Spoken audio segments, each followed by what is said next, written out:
News super one, सत्याचा बुलंद आवाज। अशाच ताज्या महत्त्वपूर्ण घडामोडी बघण्यासाठी सबस्क्राइब करा न्यूज सुपर वन। श्रीरामपूर शहरात 31 डिसेंबर रोजी दुपारी गोळीबाराची थरारक घटना घडली होती। हाजी बंटी जहागीरदार यांच्यावर अज्ञात हल्लेखोरांनी गोळीबार केला होता। त्यात त्यांना गोळ्या लागल्याने त्यांचा मृत्यू झाला होता। या घटनेमुळे संपूर्ण शहरात दहशतीचे वातावरण निर्माण झाले होते। हाजी बंटी जहागीरदार हे कब्रस्तानातून परतत होते। तेथून बाहेर पडल्यानंतर संतलूक हॉस्पिटल समोरील मुख्य गेटजवळ दबा धरून बसलेल्या अज्ञात हल्लेखोरांनी त्यांच्यावर अचानक गोळ्या झाडल्या। गोळीबाराचा आवाज होताच परिसरात खळबळ उडाली होती। हल्ल्यानंतर आरोपी घटनास्थळावरून फरार झाले होते। पोलीस त्यांचा कसून शोध घेत होते। गोळीबारात जखमी झालेल्या बंटी जहागीरदार यांना तातडीने उपचारासाठी कामगार हॉस्पिटलमध्ये दाखल करण्यात आले होते।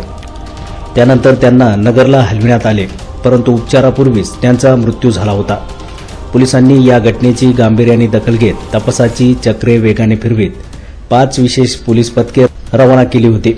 जिल्हाभर नाकाबंदी लावण्यात आली। या घटनेचे सीसीटीव्ही फुटेज समोर आले होते। आरोपी पळून जाण्याच्या तयारीत असतानाच कोपरगाव हद्दीत पोलिसांनी सापळा रचून रवी निकाळजे आणि कृष्णा शिंगारे यांना ताब्यात घेतलं आहे। पोलिसांनी त्यांच्याकडे कसून चौकशी केली असता आरोपींनी गुन्ह्याची कबुली दिली असून या हत्येमागचा मुख्य उद्देश काय होता, मुख्य सूत्रधार कोण, याबाबतची पोलीस चौकशी करत आहेत। हाजी बंटी जहागीरदार यांच्यावर दुपारी अंत्यविधी करण्यात आला। यावेळी मोठ्या संख्येने जनसमुदाय उपस्थित होता।